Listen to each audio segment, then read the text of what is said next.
Yo tout le monde, on se retrouve pour une nouvelle vidéo d'animé de saison. Ici, ça sera Summer 2022. Alors déjà, merci aux tout nouveaux abonnés. Je sais que mon top 10 des animés préférés de 2021 a fait énormément de vues et donc j'ai reçu pas mal de nouveaux abonnés. Donc bienvenue aux nouveaux, merci de m'avoir suivi. Et donc pour ceux qui ne savent pas encore ce qu'est ce format, je découvre en fait ce qui va sortir dans les animés de la saison. Ici, Summer 2022. Nous sommes sur MyAnimeList, un site d'animé anglais, parce qu'il y en a en français, mais je trouve que MyAnimeList, c'est plus joli.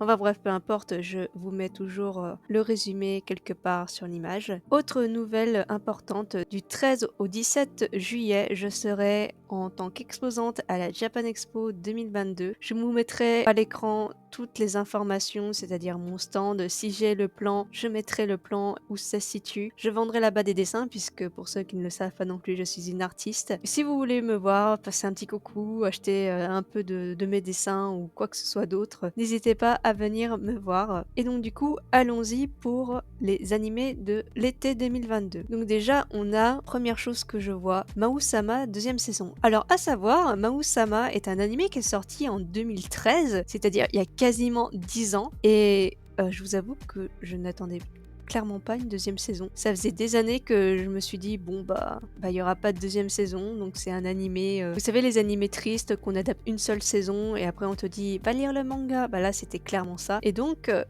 pour vous montrer à quoi ça ressemble, Mao-sama de base, voilà, ça ressemblait à ça. J'aimais beaucoup le concept un peu déjanté, burlesque de Satan qui se retrouve dans le monde réel et qui devait faire des frites au McDo. De ce dont je m'en souviens, parce que ça commence à dater, c'était plutôt pas mal et c'était fait par White Fox, le studio White Fox il me semble. Et là, quand je vois ça, j'ai l'impression en fait que c'est déjà pas le même chara design, ça me fait un peu peur. C'est beaucoup plus enfantin que ça par exemple. À la fois je suis extrêmement contente qu'il y ait une saison 2. À la fois, je me dis, est-ce que ça va être à la hauteur de ce qui s'est passé il y a 10 ans? Je sais pas, puisque Studio 3HZ, ouais, c'est ça. Et c'est un très très très bon studio de ce dont je me souviens. En tout cas, il a fait des trucs assez cool, mais je n'aime pas spécialement le design de Mao-sama. Ça, c'est quelque chose que je vais suivre de très près, puisque ça fait quasiment 10 ans que j'attends la saison 2. J'espère ne pas être déçue. Voilà. Ensuite, Rent a Girlfriend Second Season.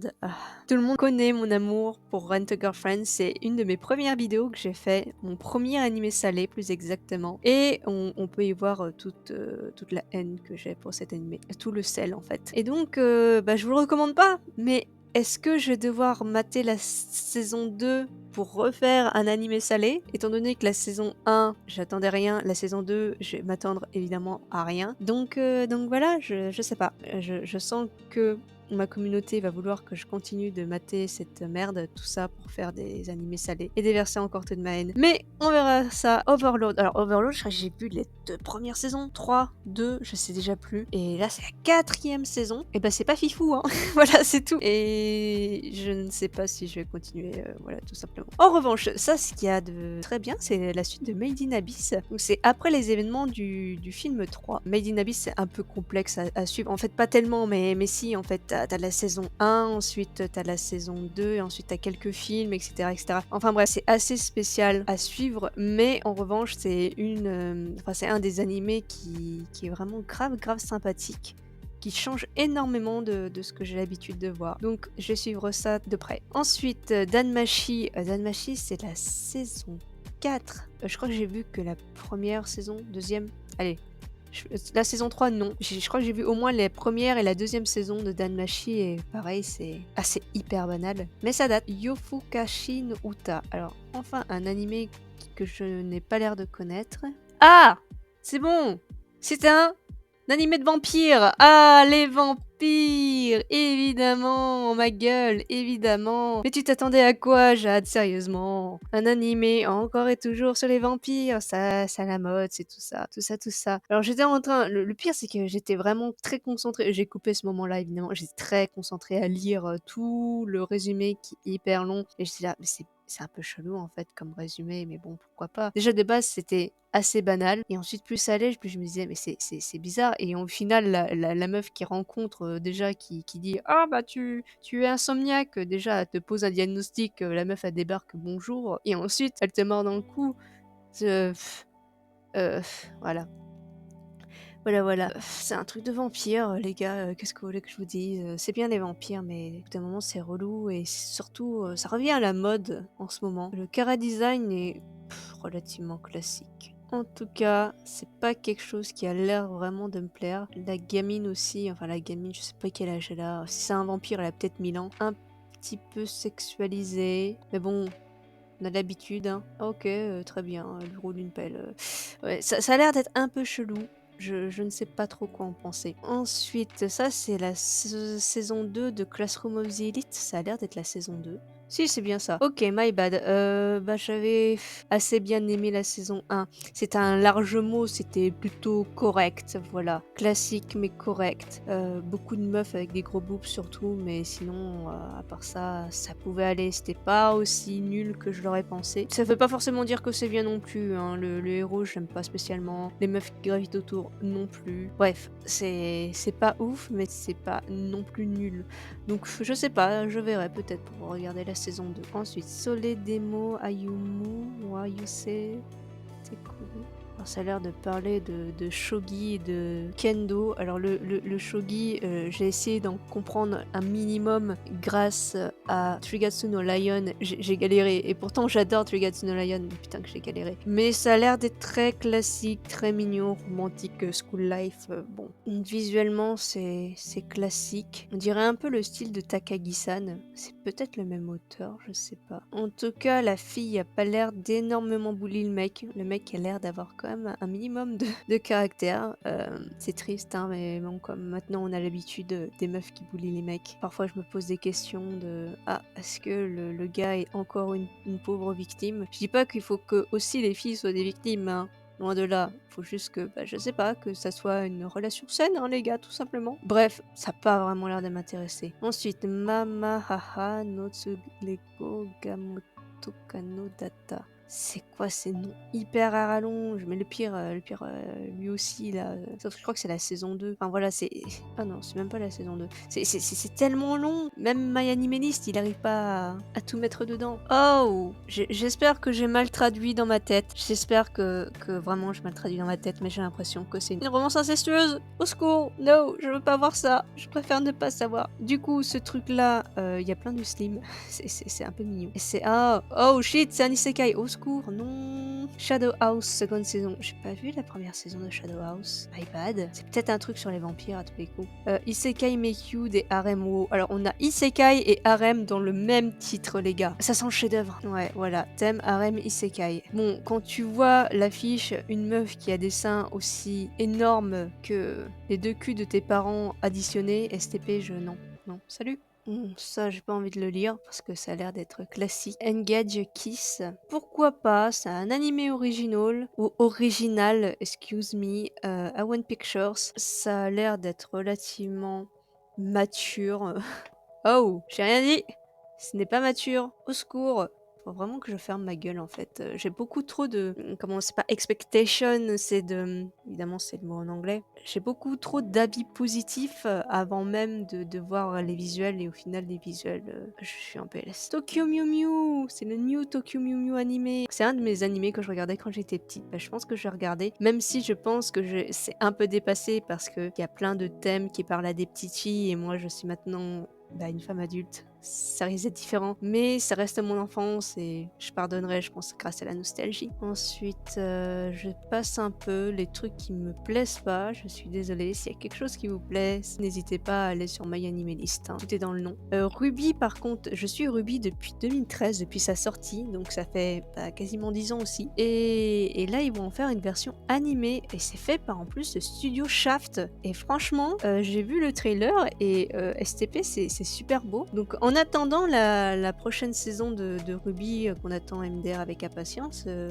rigole le volume 9, pourquoi pas, ça nous fera patienter étant donné que les premières saisons en 3D de Ruby sont juste infâmes. Et pas que pour moi, pour tout le monde. Et je sais qu'il y a beaucoup de gens qui veulent pas mater Ruby tout simplement parce que c'est mal animé en 3D. Et c'est vrai. En même temps, les gens, ils étaient juste à peine 10 dans leur petit studio. Donc maintenant, ils sont beaucoup plus. Et c'est un truc que je regarderai. Ça va me faire très bizarre d'avoir les voice actors en japonais puisque j'ai l'habitude de le voir en anglais, mais sinon je vais regarder ça avec attention. Ah, encore Orient? Est-ce que c'est le truc que j'ai vu qui est sorti en... Ah oui. C'est la saison 2 de Orient, que je n'ai pas vu, tout simplement. J'ai voulu le voir, pendant la saison de hiver 2022, mais j'ai pas eu le temps et j'ai pas eu la foi. Donc du coup, c'est la saison 2. Plus ça va et plus ils sortent rapidement, en fait. Ils sortent ça tous les 6 mois. C'est quelque chose, à noter. Love Live MDR, ça fait très longtemps que je regarde plus Love Live. Oh, un seinen psychologique Oshi no Samidare. Alors ça a l'air un peu chelou. Est-ce que c'est vraiment psychologique? C'est ça en fait, la question que je me pose. De toute façon, je verrai le trailer, je regarde pas maintenant pour éviter de faire une vidéo trop longue. Après, je trouve aussi que l'affiche est assez mal faite. Franchement, il y a plus genre l'affiche à côté, elle est bien plus lisible que celle-là. Celle-là donne un peu moins envie. Mais enfin bref, peu importe. Et c'est le studio NAS qui va animer. C'est un assez bon studio. Bon, je passe, je trépasse surtout. Oh, il y a encore le chat. En fait, ça, j'ai vu pas mal de webcomics sur ce minou et je savais pas qu'ils allaient faire une version animée. Je trouve ça trop mignon. Je sais pas du tout si l'animé sera excellent, mais je me souviens que le webcomic, c'est juste trop, trop, trop cute. Un truc à la fin qui me donne envie, MDR, je prends. Je prends le minou. C'est Yoru Waneko to Isho. En Oena, on a Kakegurui Twin. C'est quoi? C'est la suite de Kakegurui. Ah là, ça a l'air de se concentrer sur Marie. Et en attendant la saison 3, pourquoi pas. Et on a un animé de Trigger, Cyberpunk Engine Runners. En vrai, ça a l'air hyper intéressant et Trigger, au niveau de l'animation, il va toujours nous étonner. Donc franchement, je vais suivre aussi ça, parce que c'est Trigger. En OAV, on a Sasaki Tomiyano qui, à mon avis, se concentrera plus sur l'autre couple principal. Enfin, normalement, c'est ça, si j'ai bien compris. Et c'est cool parce que j'ai grave bien aimé Sasaki Tomiyano. Et je confirme que le deuxième couple méritait un peu plus de visibilité. Et Ali Fuleta, non. Ali Fuleta, pourquoi ça existe cette merde déjà? Ensuite, en film, on a One Piece sur Red. Je ne connais pas du tout One Piece, mais je tenais à dire que ça existait pour les gens qui suivent One Piece. Et il y en a énormément qui suivent One Piece. On a Yulu Camp qui est la suite, oui, puisqu'ils disent que c'est les personnages qui ont grandi. Donc, comme je suis Yulu Camp et que ça me permet de faire une pause entre deux animés hyper relous, voilà. Tsulune, ça a l'air d'être juste une adaptation des épisodes en film, donc c'est pas très intéressant. Bakuten, il y en a pas mal qui m'en parlent. Je connais pas grand chose de ce truc, mais ça m'intéresse énormément. Ça, l'affiche est très jolie, mais personne n'en parle. Mais l'affiche est très jolie, je suis d'accord. Par contre, ça a l'air d'être hyper classique, ma gueule. Oh là là, ça me donne un peu moins envie tout d'un coup. C'est triste, mais voilà, si c'est juste beau et qu'il n'y a pas de scénario, ça fera juste des jolis dessins, quoi. En spécial, pour l'instant, il n'y a rien qui m'intéresse. Et Unknown non plus. Bon, voilà, la vidéo de toute façon sera relativement déjà assez longue, puisque je parle beaucoup pour ne rien dire. Bref, quel animé vous inspire le plus pour cet été? Alors, je vous avoue qu'il y a très peu de choses qui m'attirent, mis à part Made in Abyss, Ruby et le truc du chat, ainsi que quelques ONA et l'OAV de Sasaki Tomiyano. Il n'y a pas énormément de choses qui m'intéressent. Je veux dire que d'habitude, il y a tout le temps des trucs qui sont intéressants, enfin qui me titillent un petit peu l'œil, vous voyez. Là, il n'y a pas grand chose en fait. En général, les animés de l'été, ils sont pas ouf. C'est souvent les animés soit de l'hiver, soit du printemps, soit de l'automne, souvent de l'automne, qui sont extrêmement bons. L'été, il y a très peu de trucs, alors que c'est censé être l'été où tout le monde est en vacances et bon, pas les japonais évidemment. Du coup, les gars, merci de m'avoir suivi. Lâchez un like, un commentaire sur ce qui vous intéresse évidemment à mater pour cette prochaine saison. N'oubliez pas que je serai à la Japan Expo du 13 au 17 juillet. Et sur ce, merci de m'avoir suivi. À bientôt pour de nouvelles vidéos. Petit teaser, il y aura quelque chose normalement le 19 juillet pour le premier anniversaire de cette chaîne. Voilà, gros bisous bisous, salut!